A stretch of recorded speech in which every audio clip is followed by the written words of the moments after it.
let me tell you a little bit about Leda. She's an illustrator. She grew up in New England, where she attended the Massachusetts College of Art and Design in Boston. Yes. And after a wonderful 7 years in Boston, her life took her all the way across the country to Mira's neck of the woods, to California. And was that straight to Sacramento, Leda? Yeah, it was straight to Sacramento at first, and I stayed there for about almost 2 years, like a year and a half. And then my boyfriend got a job in the Bay Area, so we moved again. You had to move to the Bay Area and do some hard time. Yeah, we had to move here to this beautiful Bay Area. Leda's got a fantastic website for an illustrator. I think it's a good model to hold up to all of us as an ideal illustrator's website, where she shows all her many skills and competencies. And I'm going to put that link up. I posted it earlier on the live event page, and you'll see it down. If you scroll down through the chat, you'll see her website, but I'll repost it in just a minute. And then we'll also put the, when I introduce Mira, I'll put the link to the Children's Book Academy mega website, which Leda helped to do a lot of the design work and illustration work on. So it's a lot of fun. Leda and Mira work together, and are fans of each other, and so that's how I found out about Leda and her wonderful Photoshop course for children's book illustrators through Mira. So, okay, I want to check quickly with you guys and make sure I'm not too loud, that my voice isn't blasting your eardrums. If you can hear okay. Yeah. Okay. Well, you know I can hear. Soft for me, but yeah. What? Yeah, except Mira can't hear us as well. But if you can hear okay, would you type a Y in your boxes, and I'll see it on the screen here. If you can't hear me say this if you haven't started your video player yet. But if you'll click the player button, you should see the broadcast streaming in real time. Immediately after our workshop tonight, double feature workshop, the recording will be up, and so you'll be able to see the replay. If the live broadcast is driving you crazy, you can come back later and see the whole thing, hopefully a little more smoothly rendered and whatever. So, Leda, I'm going to turn it over to you, and and I'm going to sit back and take notes. Sure. Okay. So this is my first time doing a broadcast like this, so bear with me as I get used to it. I'm just going to share my screen, and I'm going to choose this one.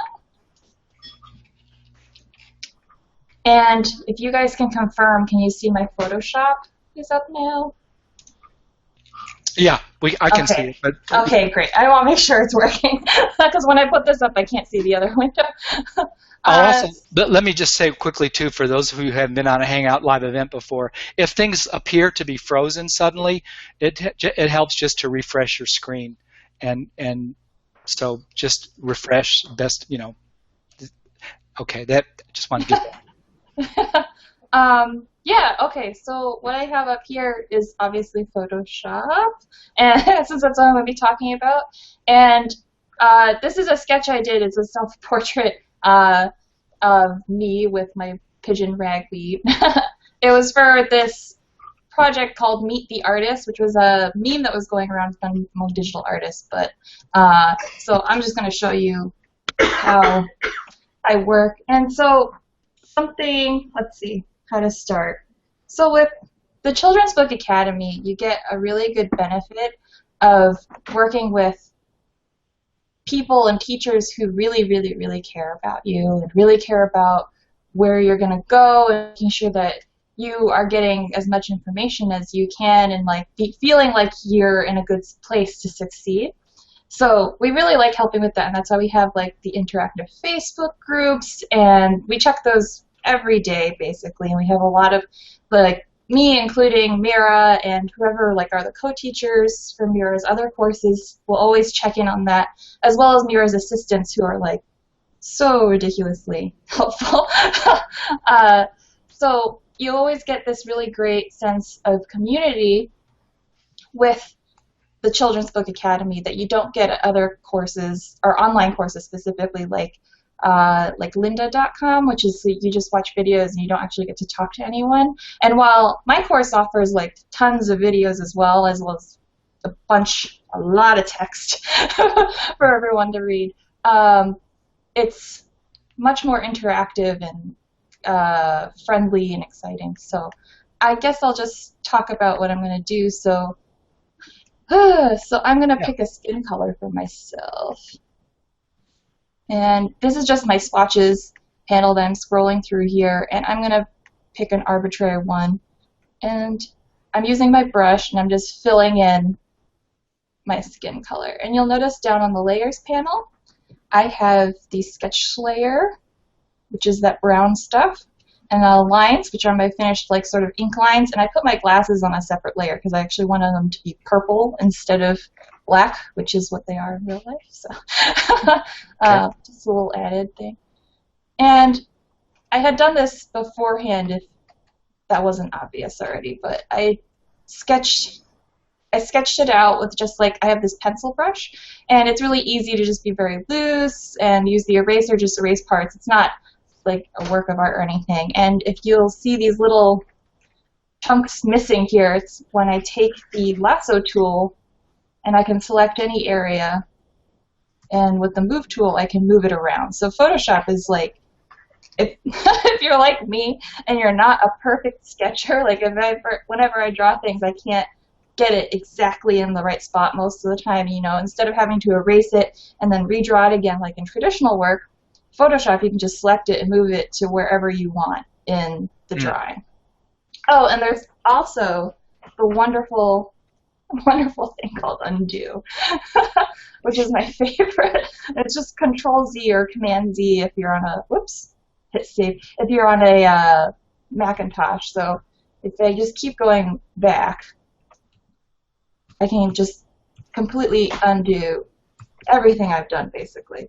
So it's so helpful, like if I make a mark outside of it, or if I do, let's say, the wrong color, like, oh no, I start calling myself a really bright Simpsons yellow, I can just undo it and it's gone. Whereas in traditional work, it'd be like the worst mistake ever. So, and I did it again, see? So undo and no problem. So I'm going to continue doing my skin tone a little bit.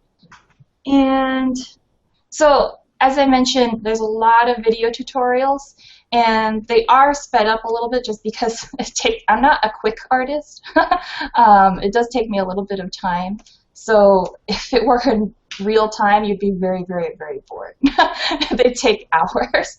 So I have I sped them up a bit so it's a little bit more interesting, but I have a voiceover where I just talk and walk you guys all through exactly what I'm doing and exactly what part of Photoshop I'm using. And then there's a lot of cool features where I can zoom into different parts of the window, which is what I can't do in the Google Hangouts, but it's really fun. And Photoshop is my favorite tool, and it's what I use primarily for all of my work. I think like 99% of the time I always use Photoshop. I might sketch traditionally, but that's when I do paint, I mostly just paint for myself. There's no pressure. So I like that Photoshop sort of alleviates the pressure for me a little bit, because I know that I can go in and, like, I've gone outside the lines here and I can just erase it very easily and very easily change and manipulate different things. So it's very, very, very helpful. And for people who are, I like to say that I'm a little commitment scared. So if you're a little bit scared of commitment, especially with artwork, like most artists are, I think, Photoshop is a really great tool to have because it gives you so much more freedom to work on other things. And I'm not going to do a very good job of this just because I know I only have half an hour, and it would take me much longer than that, as I've mentioned. So let's say that's my base skin layer. I can rename my layers so that I don't get lost, and I recommend doing this all the time, which is super fun. I can create new layers. I'm going to label this one clothes. And I'm going to pick whatever color I want for a shirt. And I can just start coloring my shirt literally any color that I want. And because it's on a layer that's over the skin layer, you'll notice that these places where I went over the lines, I can just easily cover that up and you wouldn't even know that I painted underneath it. So it's like when you do traditional painting, all your layers of painting will be on top of one another, and it's really good to build up your layers. And with Photoshop, you can do sort of the same thing, but you have a lot more control. And if I wanted to move the layers, it's very easy. I can just move it, and then the skin shows up on top of where I painted the clothes, or move it back, and it's underneath again. Oh, another thing that's really great, if any of you are scared because you are not familiar with Photoshop or computers, don't worry, because the course, the Photoshop course, is basically 2 courses in one. I know Mira wants me to stress that. It's basically 2 courses for the price of 1 course. So you get 1 course, which is the beginning parts. I'm moving my hands and I keep stop drawing, but because I think you can see me.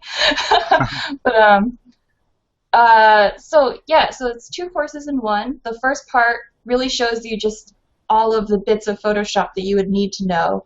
I also have everyone set Photoshop to look the same, because you can have these things called workspaces. And I have a custom one, but if you set it all to the same workspace, Photoshop will look the same across the board for everyone. So you don't get lost, because I know that's very easy to do.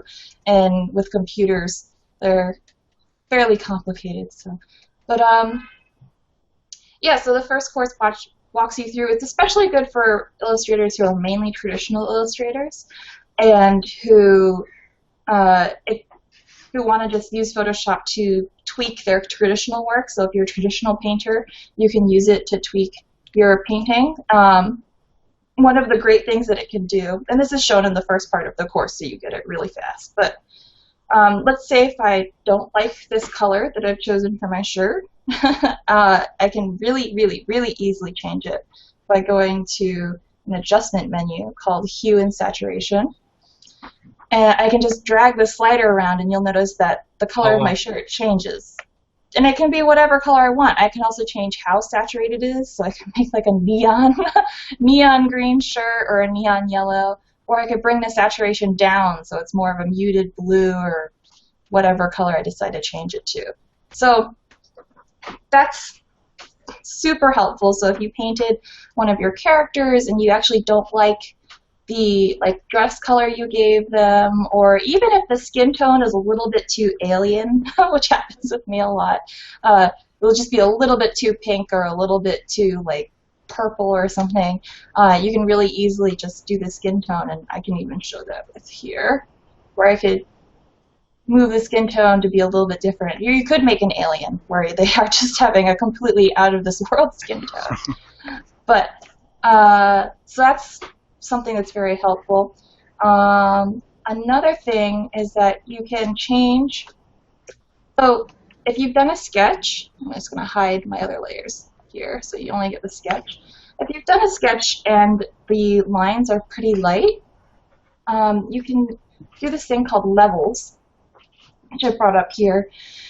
And you basically, it just allows you to change how light and how dark the sketch gets. So if I bring this white slider all the way over, you'll notice it just keeps getting lighter and lighter and lighter. And if I do the same thing with dark slider, it gets darker and darker and darker until it becomes pure black, basically. So if you've done a pencil sketch and you scan it in and it's very gray and not very saturated, or not saturated, but contrasted, which happens a lot because scanners they try very hard, but they're not perfect, you know. No, all scanners will do this, so you can just bring it all the way up and it'll be black like you want it to. Or if you've done ink line work and the ink is showing off as like a gray instead of the pure black that you painted in originally, then you can just make it black in Photoshop. And Leda, I've got a I got a nice question. Joel's already answered it. A text illustrator for Liliana, but she was asking the difference between. Well, first of all, let's just address this for traditional illustrators. Why Photoshop, and then the difference between Photoshop and Illustrator, and the two different. Yeah. Adobe? Sure. So I'll do the difference between Photoshop and Illustrator first because that's a pretty, that's easier for me to explain, I think.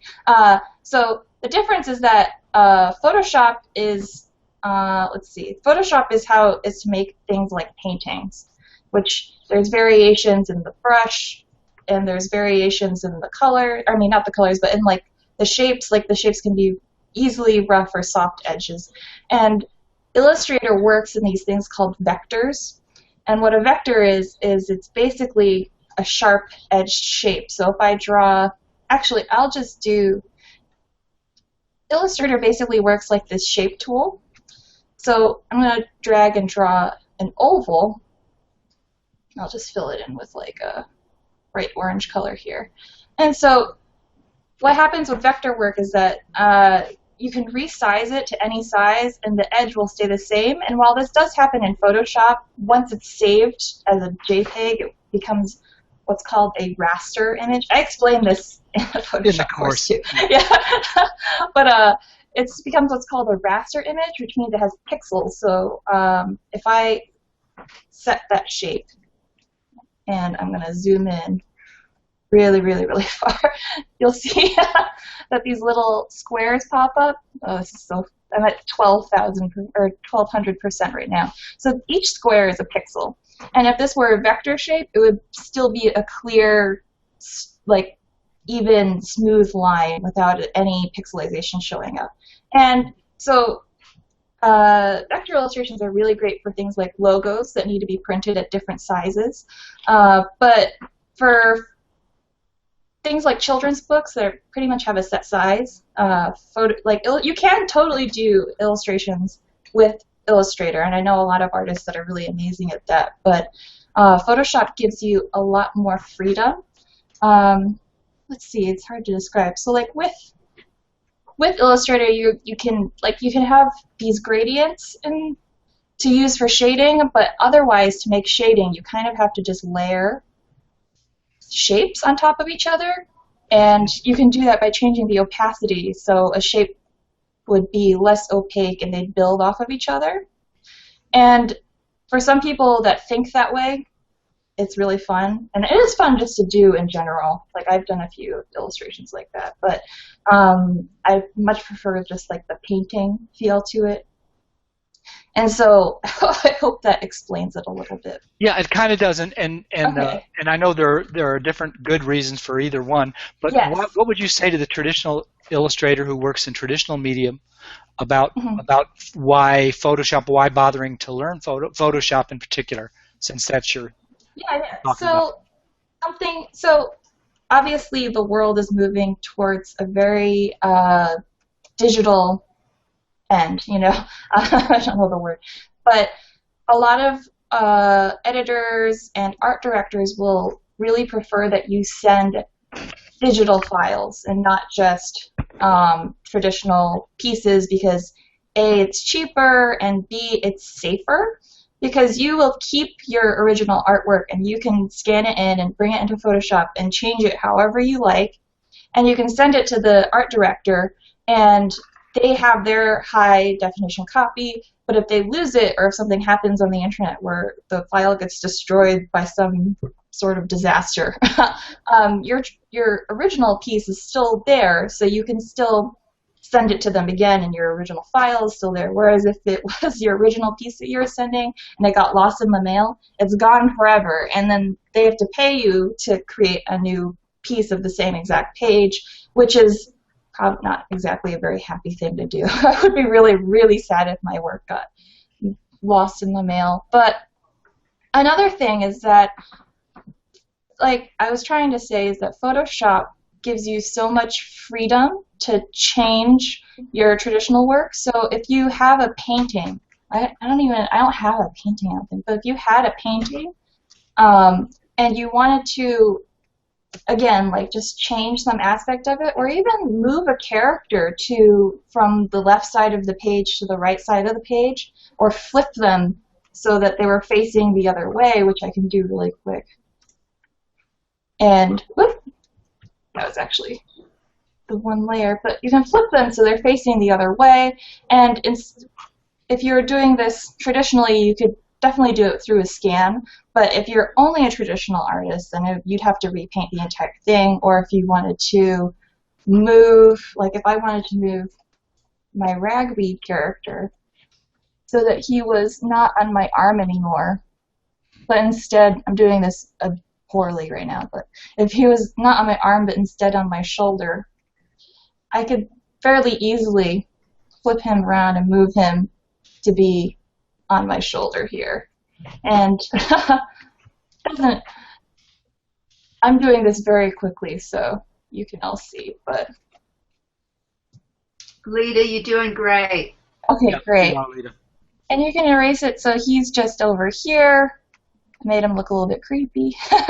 And so he's no longer on my arm like the sketch shows, but he's now on my shoulder. And so that's something that's you just can't do traditionally. You'd really have to just paint the entire thing over again, which is very disheartening. So yeah, if Mira or you guys could think of another example, then I'd be happy to demonstrate that. But that's the biggest example I can think of, is that you can so easily change anything in Photoshop without having the fear of commitment. You know? Yeah. Liliana was following up her question with which of the two programs is harder, more difficult to learn, and you might just hit on that. We won't spend too much time tonight talking about Illustrator. It's a whole different program. But what would you just say to that by way of intro? It's honestly, they're about the same. All Adobe programs work very similarly. So if you've learned one, you can very easily learn the other. So as an example, I have my tools over here. And in Illustrator, all of the tools are almost the same. There's a few different tools for each program, probably 5 or 6 different tools in each program that are specific to that program. And some tools might work a little bit differently, like the brush tool in Illustrator works very differently from the brush tool in Photoshop. But if they're, they're both about the same. So I actually learned Illustrator first and then moved to Photoshop because I liked the vector illustrations a long time ago when I was in high school. Way back in the day when it was like Photoshop and Illustrator 7. So, and now it's like CS6 now, but I think that's like 12 or 13 technically. So very long time ago, and I really liked, vector illustration, and through learning Illustrator, I was able to just easily learn Photoshop. So you kind of also get that benefit a little bit.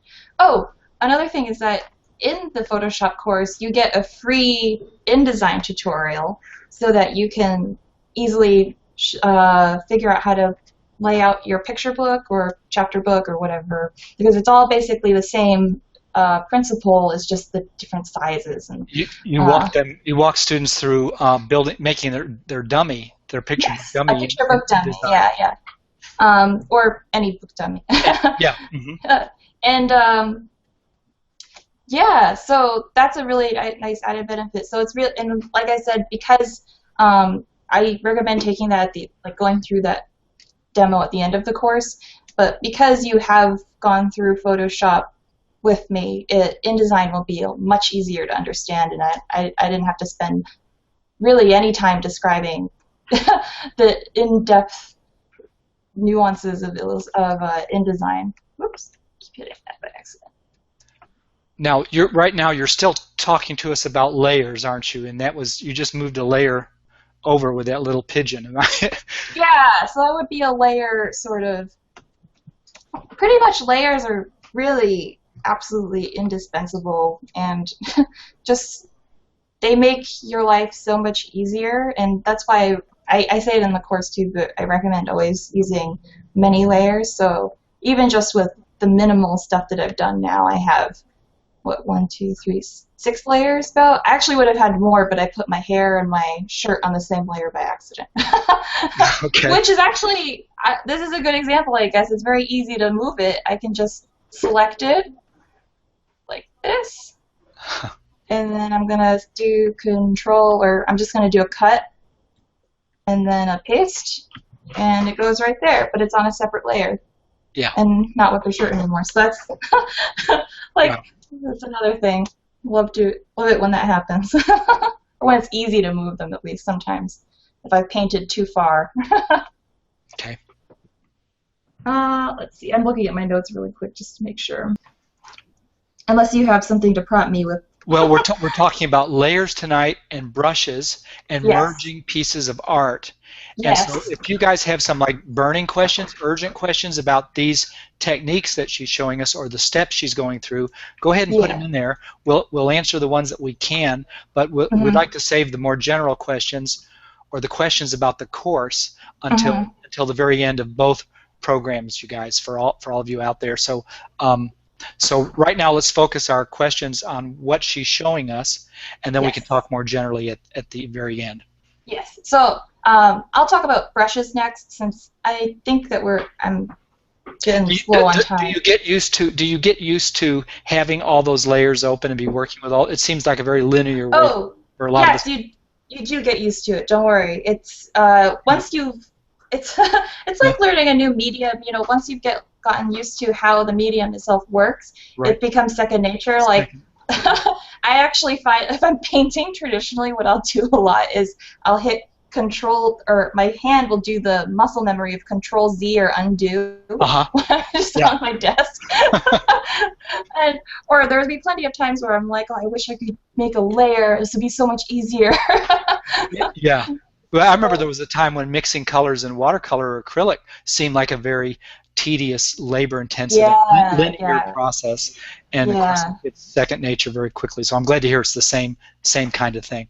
Yeah, it is. So and as you get along, as you learn the medium more, as the medium being Photoshop, you'll learn how many layers you yourself need. So some people like to have like literally hundreds of layers, and other people like to paint on even just one layer, which I've seen. But I think when you're starting out, it's good to use a lot just so you learn the mechanic of them. And then as you, like maybe a year or so later, once you've gotten really used to Photoshop, you can start being a little bit more picky and be like, well, I don't technically need a layer. Like, personally, I used to do, so I have my skin base layer, and I used to create a new layer to make the highlights, and then a new layer for the shadows. And so I could easily like move those around. But I find that I don't need them anymore, and I like just painting on the one skin layer for all the shadows and the highlights. So, but other people might find that they don't like that. So it's totally just a preference thing, just an example. Tanya is asking, what color palette do you have open right now? Oh, I never see that many colors on mine when she I have, I think, oh god, it's been, oh yeah, I have Pantone solid coated. Actually, solid and coated and uncoated, I really can't tell the difference, so I don't, if someone else can, that'd be great. But it's one of those, and there's hundreds of colors. I also like the, I think it's the True Match colors. That's another one that I like, which I can bring up. Okay. And it's like a nice rainbow of colors. But let's see if this is it. Solid coated. Nope, that's not it. I'll never find it again. Oh, there it is. It's a CMYK coated. So these ones are, CMYK is a color profile. Most images are RGB, which is red, green, blue. And CMYK is cyan, magenta, yellow, and K, which is key, and that means black. So why are you seeing all these colors instead, and Tanya isn't? Did you import a bunch of palettes or? Oh, these ones came default with Photoshop. If she's using the same palette and it's not showing all of those colors, then it might be a difference in the version of Photoshop, because I'm using CS5, so if she's using one that's much older, it's possible that maybe it doesn't come with that palette specifically. Usually the ones that are within a version of each other, like CS4, CS5, and CS6, I believe all have these palettes. So Great. if you go further back than that, I have trouble remembering. So yeah, so let me just talk about brushes really quick. So you can have like hundreds of brushes in Photoshop that do different things. I've been using, let me make it really big. I've just been using this one, which is like something that I like. It's just a softer sort of, not really textury, but has a softer edge and a more interesting edge than other brushes. The default Photoshop brushes are a little boring. So for my taste, like this is one of them, and it's just a flat. It has this thing called transfer, so the lighter that your pressure is, the lighter the color is, and then the harder that your pressure is, the more opaque your color will be. But it's just a circle, and it's a little bit boring, but you can have brushes that do like these really fun textures, and I have brushes that look like paint. Like I have these watercolor brushes, and it sort of there's some of them are better than others. But this looks like paint, Yeah. right? Uh-huh. It looks, and it doesn't function exactly like watercolors do traditionally, because that's very hard to program, but It looks kind of wet. Yeah, but it looks wet, and these are not. Yeah. Yeah. Is the paintbrush one of the brushes that you include in the course as a giveaway? I didn't make any brushes to give away to people because I am terrible at making brushes. So if I gave you any, they'd be really bad. Okay. But this is part of a brush pack that I'm using that I mention a lot in the course from someone who does make really good brushes named Kyle T. Webster. So in the course there's a link to his where you can go purchase his brushes, but it's very cheap. It's like a couple bucks or something for like. That's great. For like, I don't even remember how many. Like, I don't know. I think I bought his mega pack, which has all of his brushes, which is like 500 brushes, and it was only like $10 or something. Wow. So, yeah. That's cheaper than real brushes. Yeah. Yes. They're cheaper than real. That's something about Photoshop. They are much cheaper than real brushes. So you can get all sorts of these textury looking effects. And I teach you how to make your own brushes, which you can do in Photoshop. As I mentioned, I'm really bad at it. I just don't really, like, there's some part of it that's not clicking in my brain for like, but how did he make it look so cool? You know? And some people just have the talent. Like, I have friends that are really good at it, and I'm like, I don't understand how you're just able to do it. It's probably like, you know, some people are really good with acrylic, and other people are really good with watercolor, but might not be good at both of them. So yeah, that's something for me. But you can, I'll just take a basic brush, and you can change the multiple things about it, like the spacing so that it makes dots instead of a brush stroke, and shape dynamics. If I take that away, it's just going to be a flat, like there's no dynamics to it, it's just that size. But if I add shape dynamics, the lighter I press, the smaller the brush is, and the harder, the bigger it is. Running out of white space up here.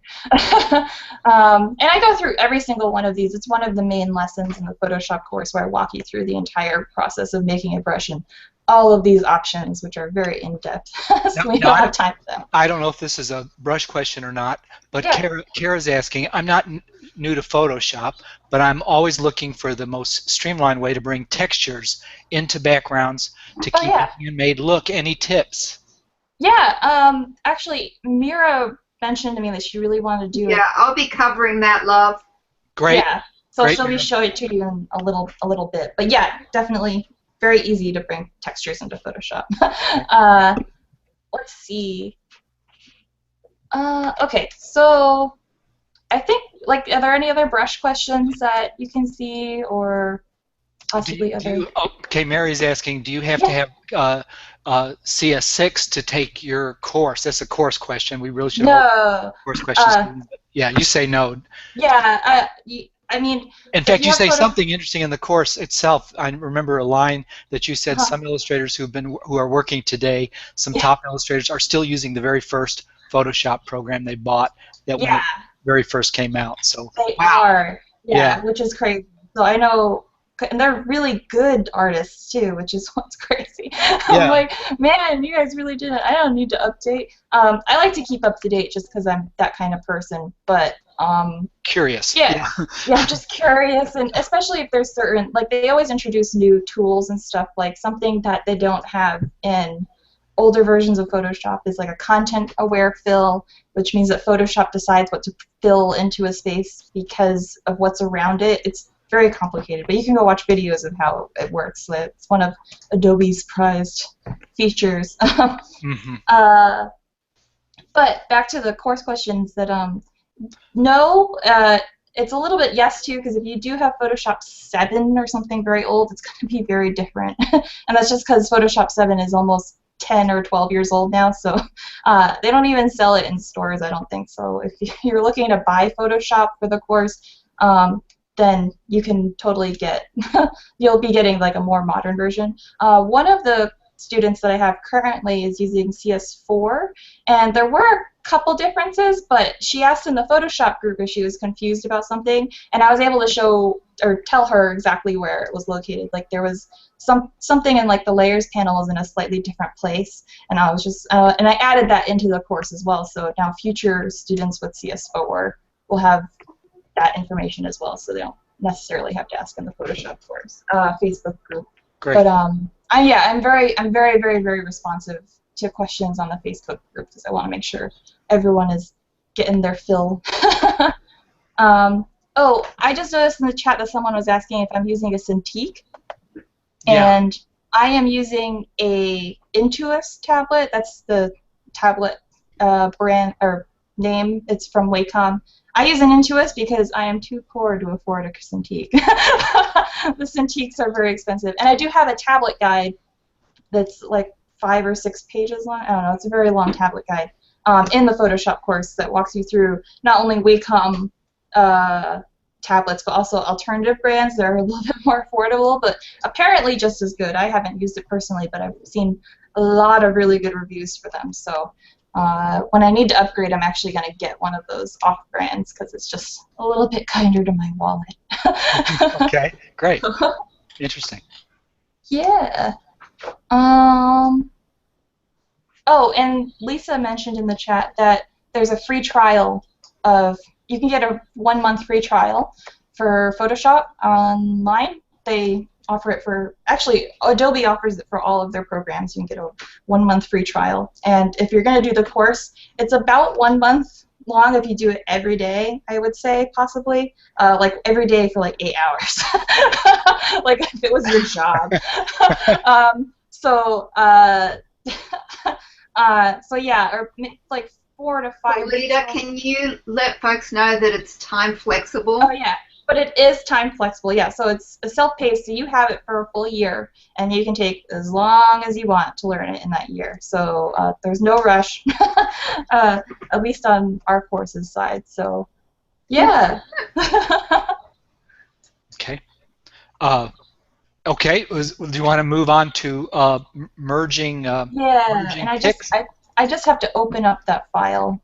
Okay. Forgot to open it. You guys see, I'm gonna move it to the other side so you don't have to see my messy computer file system. and let's not forget to let Mira do the textures too. That will be interesting. Yeah. Everybody loves textures, it seems, in Photoshop. Yeah, which is nice. Yeah. Let's see. Are we ready for me? No. Actually, if she wants to do it right now, while I get this ready, that'd be totally fine with me. Yeah. And Leda, how much longer is your presentation about? Like probably like 5 minutes. Well, why don't you finish yours and then we'll go into textures and. Oh, okay. Yeah, that way Mira will have her screen share up all at one time. Yeah. Okay, 1 sec. Let me get this back up. Oh no. Here we go. Good. Oh, I remember where it is. I'm sorry, I just had a blank on where I put the file. While you're doing that, I want to put your website back up for everybody, so it'll be in the. I encourage you guys to take a look at Leda's website. You can see all the different looks she comes up with in Photoshop, and I'm sure she uses other programs too. But you can see all the different kinds of art and assignments she's tackling too these tools. So I'll put And that. Mark, Yeah. Yes. will you share the link for the course and let people know that right now we're having a sale? It's normally $149, Yes. and we're basically doing a third off, so it's $99. Great. Let me put that link up. And so this is the link to the sales page for the course and the information page. You can read more about what she's offering, and it has the special price, the sale price Mira's talked about. So hang on just a second. Mm-hmm.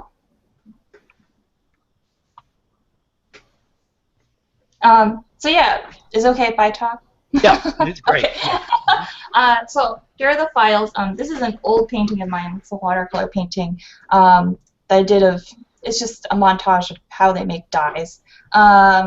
So it was a very big painting, and so I just scanned it in 2 runs. So there's the right side and then the left side here, which is something that many illustrators will come into conflict with, since the average scanner is only 8.5 by 11, and anything larger immediately becomes ridiculously expensive. So unless you want to take a photo, which you have to light and basically bring it to a photo studio with, is like just not fun, you know. Not many of us have access to professional photo studios. So I've scanned in both of these, and what you can do in Photoshop, which is really easy, is Photoshop has this thing called photo merge. Let me I barely ever use it, so I just gotta find it really quick. Okay. Can I ask you a question while you're looking Yeah. for it? Yeah. You're probably a good multitasker. Well, Janine was asking you a really good question. You know, one of the Creative Cloud defaults is Lightroom monthly, and so she's saying if you subscribe to Lightroom, you get Photoshop with it, constantly updated as time goes by, so always current, different monthly pricing. So can you talk about that a little bit? I know when I when I started renting Photoshop, I had Lightroom packaged with it. It's like Tweedledum and Tweedledee. What is Lightroom? I'm gonna have to be honest and say that I'm not super familiar with it, but I do believe that it is something very, very, very geared for photographers, where it's like a lighter version of Photoshop where you can edit your photos in it, and I guess it opens faster and stuff. Because I'm not a photographer, I haven't really used it. I do have it because it comes packaged, you know.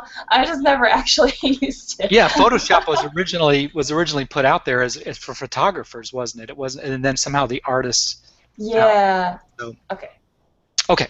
So so you go to File, Automate, and whoop. Down here is photo merge, ... Give it a second. There we go. So this is the photo merge panel, and you actually don't have to have your images open to do this. I just wanted to show you what they basically all you have to do is just keep auto selected, which is the easiest, and I go to Browse, and then I go and find it in my computer, and there we go.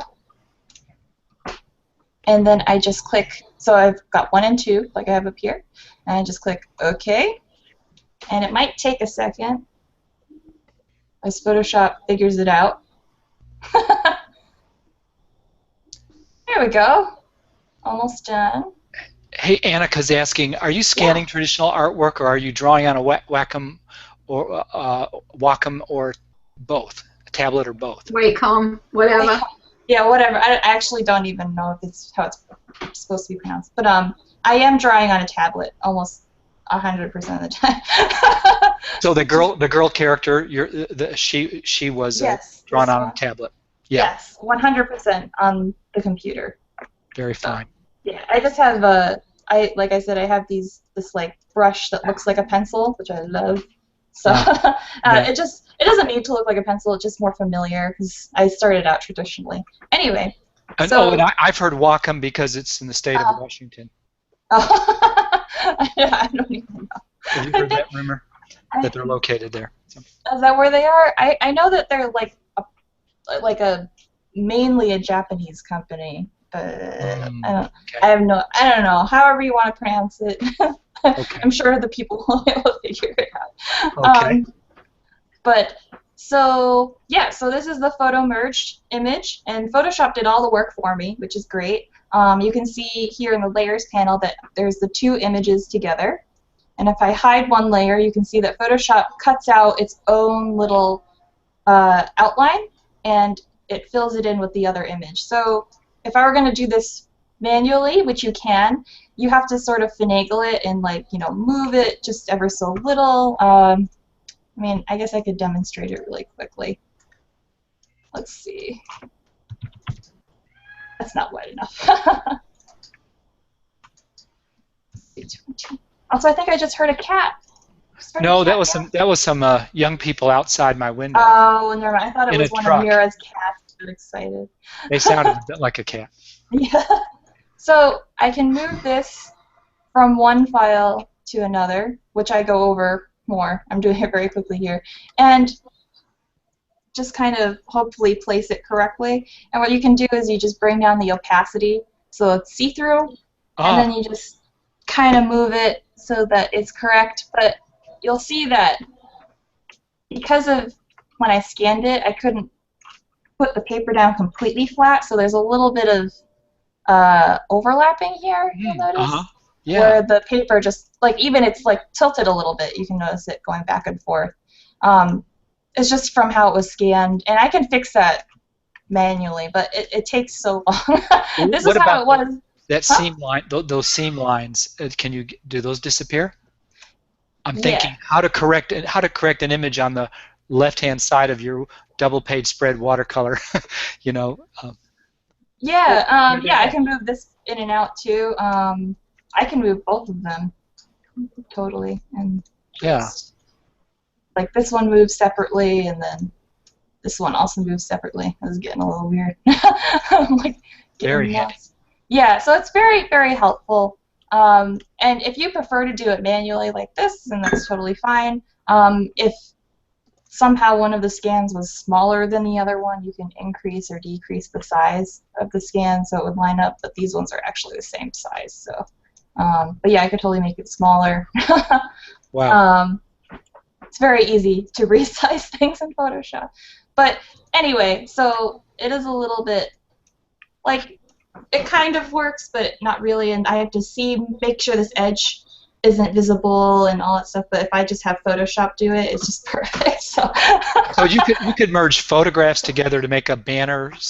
Yeah, or like a panorama. Sort of thing. Yeah, so even if the pictures were like a little bit weird looking, Photoshop, like if it was like at one angle versus another angle, Photoshop will fix that for you when you do photo merge, and it should work 100% of the time. I mean, if it's a really, really, really fuzzy image, or if it, like, you moved when you were taking the photograph, then it might have a little bit of trouble just because I think it matches it up based on each pixel. It just like scans each one, which I can go really far into, and you can sort of see the little squares start to appear. Yeah, so obviously as a human being, I'm not going to do that. Wow. Do not have the patience for that. Amazing software. Yeah, it's really, really, really, it's so powerful, and it can do so many things. Yeah, and I mean, look at that. It's really hard it's impossible to know that was digital. It totally looks like watercolor. Yeah. Well, this one specifically was watercolor. I mean, you imported, what's the word? You imported a watercolor traditional piece. Yes, yeah, because when you're doing it digitally, you won't have to do this. Okay. That's a benefit of digital. Yeah. You can change the size of the canvas at any time. So if you need more space, it's no problem. So, Margaret, I don't understand what your question is. Oh, so we're not using a computer to do this program. Well, you would be using a computer. Yes. I'm not quite sure of your question there. She was saying if we need Photoshop for this course, do you have a link for the one we should use? And she covers that. If you become a student in the course, she goes into great detail about giving you options and lots of information about the different softwares, and then the tablets, like she said, a PDF with all your options and the pros and cons of each one. She covers that very well. And there's lots of pictures. There are lots of screenshots and the videos and the text. Yes. So try to make it as user-friendly and easy to understand as possible. Yeah. Great. Well, that was fantastic. Do you want to? Are we ready to go over to I think so. the textures? And then let's save there'll be more questions, I'm sure, about the course, but let's save those to the end of the workshop. And then if you just came just to hear Leda's part of the workshop, you can pick this up on the recording and hear more about Leda's course at the very end. Just fast forward. But I think you're going to enjoy hearing Mira's presentation on textures, and then she's going to talk about perfect pitches, and it behooves every illustrator to learn some things about writing, because that's where you can start calling the shots better as a creative creator, is when you know how to write and draw. Your double threat. So in closing this little training session, is there anything you wanted to sort of, did you want to put a cap on this or tie a ribbon around the very topic of brushes, layers, and merging images? Oh gosh, I'm so bad at closing statements. You don't have to make one. It's just, Photoshop is just like this. I just put up what my final was. Like I was recoloring it for you guys, but this was the final that I had done. So you can see just what an end product would look like. Photoshop is just so useful in so many different ways. Like I can even, like here I've added text, which you can add text to Photoshop in any sort of way. So. And it looks handmade. It looks friendly. It looks personable. Yeah. It doesn't look like the old computer art that we remember seeing. No, yeah, Photoshop has come so It's this lovely, handmade. It's like we're used to seeing good art, and that's why this is children's book illustration style here and graphic novel, and it's just quality illustration. Quality illustration. It's fine art. I think of it as fine art. And she's a lot of fun. That character, she's just great. Wow. Like you said, it's just Photoshop has come so far. I'm gonna stop sharing my screen now. From way back in the day where everything looked very plasticky. I actually show you specifically how to not make it look plasticky currently, so that because art directors prefer that, I know. So, yeah.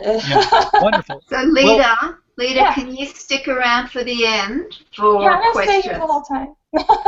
Okay, great. Hi, everyone. Leda did a beautiful job. You can see why I really miss having her as an assistant. And she kind of, started in midstream in some ways, because in the course, we start at the very beginning, where she goes over all the tools. She gives you different options of different kinds of Wacom tablets and what tablets are and what they do, and inexpensive ones to get. Tablets, if you want to do art on a computer, you really need to get a tablet. It makes it so much easier, because you're not doing like the claw. Yes. The dreaded claw. Here's mine, and I use it all the time. I use it instead of a mouse, because it's just so much kinder on the hand. Now I'm going to give me one sec here. And I'm just going to do a real quickie here. Okay. I'm going to make this a little smaller by doing Command minus. And I'm on a Mac, so things will look a little different. And my poor computer's a bit hot, so am I. And that's because I can't have the AC on right now, because it's so darn noisy. Okay, so here we go. Here's the layers. You find the layers under it's either, here it is under Window. And I prepared just a little bit in advance. I have a folder on my computer full of all different kinds of textures, because I love working with textures. And here, all of this is outlined. This has all got a black outline. The outline can be any color you like. But it makes it really easy for working using textures the way I like to use them. So I'm just going to what I'm going to do is I'm going to use the wand tool. Here it is over here. And let's move this here. And I like to use the keyboard command, so that's a W. And because this has got a black border around the edge, and this is all defined by black, defined by a black outline, it selects that area there. If you look on the layers over here on the right, I've got this layer here that I've got turned off right now, which I'm going to turn on. And I've got this thing called a mask here. And masks are totally cool. So let me turn that on and I'll show you what a mask does. So you can see I selected it on this layer. Now I'm coming to this layer here. And, you know, Leda will teach you all about layers in the course. Don't worry, layers are your friends, as is the mask tool. So that whole wall area has been selected. But I want to keep that wall. Oh, actually, you know what? I'm going to go back here. And I'm also going to include this bit of wall too. So I'm going to hold the Shift key. I'm still in, whoa, I'm on the wrong layer. And I'm going to go back here. And I'm going to add this to it. And now I'll come here. And I want to invert it. So I want to select everything except the wall area. So to do that, I do Command-Shift-I. And you'll see that it will change. And you can also do it through the select menu at the top. As I said, I'm really hooked on doing the keyboard commands. Then I'm going to go here to the layer mask, and I'm going to delete it. Oh, Mira, we actually can't see your layer panels or anything like that. We just Oh, see how come? the drawing board with the metrics on it. Yeah.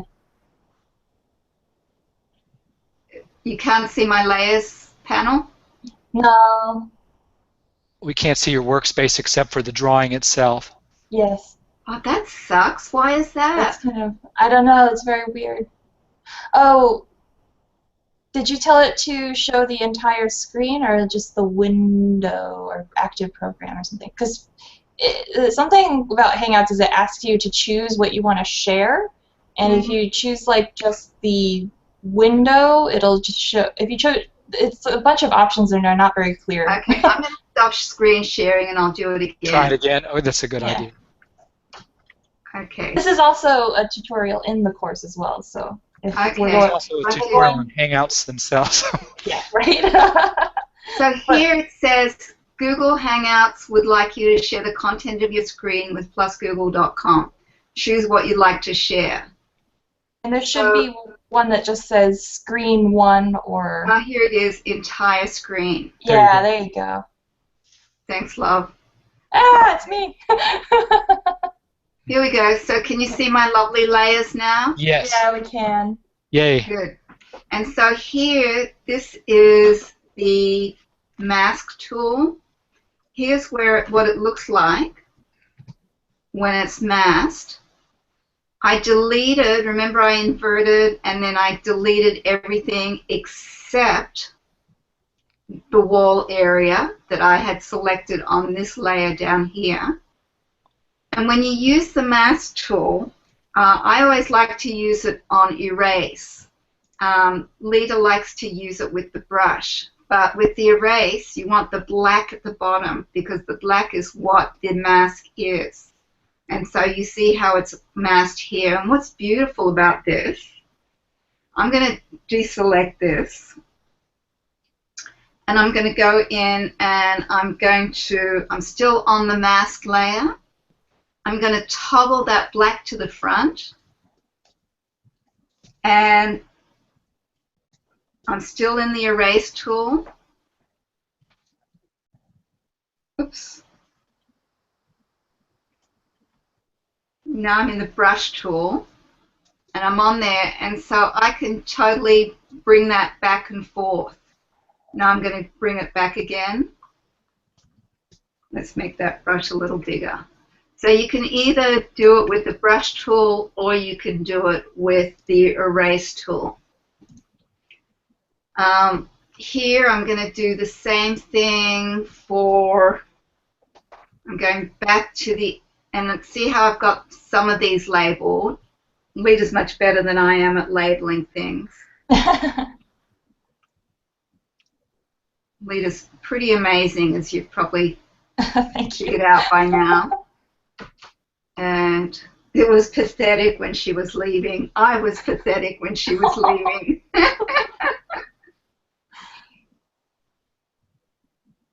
So I'm just selecting all this blue here, and I'm going to bring some texture in here. So I'm using the wand tool, and then I'm going onto this layer here. And you see I've got this texture that I've made. It's acrylic. I'm going to go on here, onto the mask. And you want to have your mask already there before you do any selecting. And we go into the selection tools in the course. Otherwise, it just makes everything black. So now, once again, I'm going to do, let's see if I'm going to use it this way. Inverse, Command-Shift-I. And now I'm going to do delete. And so we've got this fun texture happening back here. And I'm just going to do one more. And that's going to be her dress. And so I'm using blues in the background because blues recede, and then I want to have the warmer colors in the front. Mira, So, what can you explain what the texture is? I'm not sure everybody understands that it's just a JPEG or it's just something where you paint it's just a JPEG. Here's another texture that I could use. Why don't I bring a texture in and show you? So here's some swirly stuff. She might have scanned that on her scanner, or it could be something she's painted. Or I could have just downloaded it from the internet. And you always want to make sure it's legal. Yeah. So that it's copyright free, or you pay for one, Shutterstock or something like that. In the course, there's a resources page, and I actually give a bunch of links to free stock texture websites. So fabulous. The course, I mean, if anyone's taken any of our courses, you'll know that we always over-deliver. It's really important, to put it mildly. Leda's laughing. Yeah. Okay, so once again, here I am back on this layer. I'm selecting the dress. Oops, and remember I told you about here's my layer with but look what happens if I put the mask on. It really messes things up. See how everything's all black? So I'm going to undo that. And so I'm going to deselect, which is Command D. I'm going to go here. I'm going to make the mask on this layer. So I'm not affecting the actual artwork, the actual swirly stuff. I'm just affecting the mask. So let's go back here again, turn that off, and let's go back to the wand tool, W. I'm turning this on again. I'm going here, I'm going onto the mask, and I'm inverting Command-Shift-I, and I'm deleting. Yay! Yay! Well done. And I'm going to go Command-Shift-I, and I'm just going to reinvert to bring it just back to this layer with the clothing. And you can see how I can really build, And one of the things that's really fun is you can play with opacity. So if I want that to be a lot lighter. But I like the intensity of that. Whoops. And I think I'm going to go here to the blue, and I'll play with the opacity on that. Oh, I want more than that. Okay. So 90 is pretty good. So you can see how I can just keep building and building. I'm going to try one last thing and go back to this layer.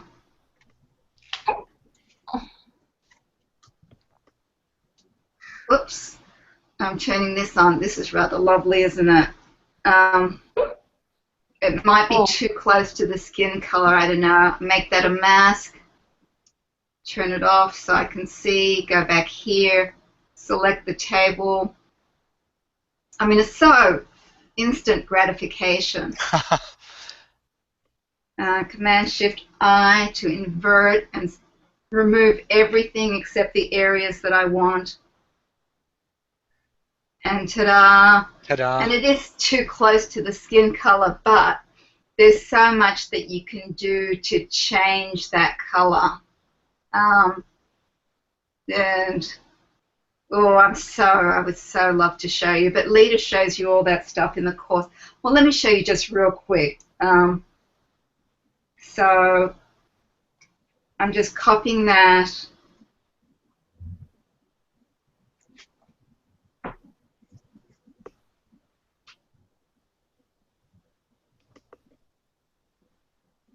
Let's bring it in here. Oops. I didn't invert it, but that's fine because I just want to show you some color things really quick. Image, adjust, color balance, so I can play with all of these. Mm-hmm. And I would probably want to make it, that's rather nice, isn't it? Mm-hmm. Yeah. Talk about instant gratification. Talk about fast. Oh, that's gorgeous. Uh-huh. But I've got the wrong area selected because I didn't invert it. Another thing that I could do is I could image, adjust, color balance. No, we did color balance. Let me show you image, adjust, hue saturation. And that's really fun as well.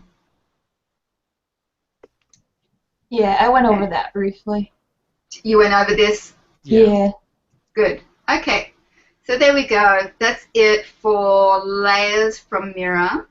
Thank you, Mira. So yeah, that was neat. It can make a drawing look like whole different kinds of drawings for sure. Yeah. So is this a story about the invention of the skateboard, a nonfiction?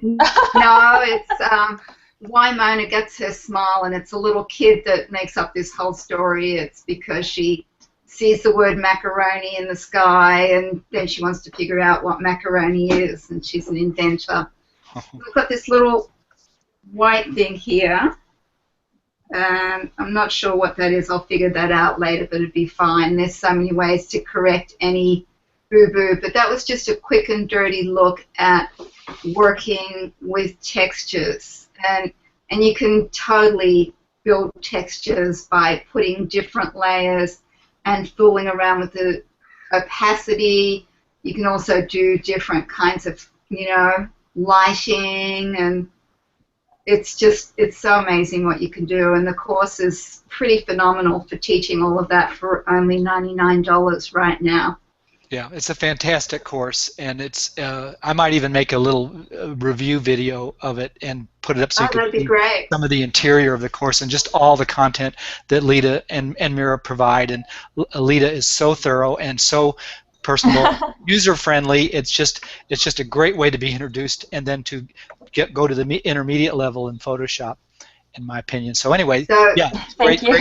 I'm going to put the link up for it one more time. And Joel's got a really good question while you're kind of gearing up, Mira, about Photoshop.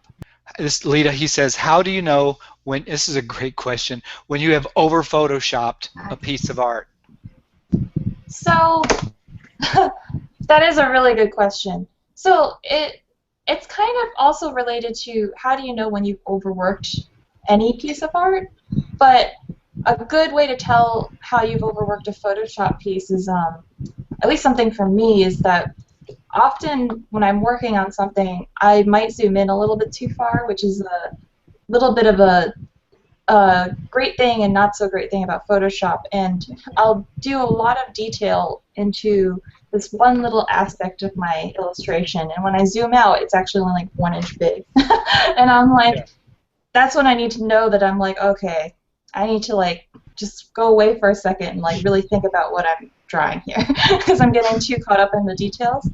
And another thing is obviously the often dreaded plasticky look.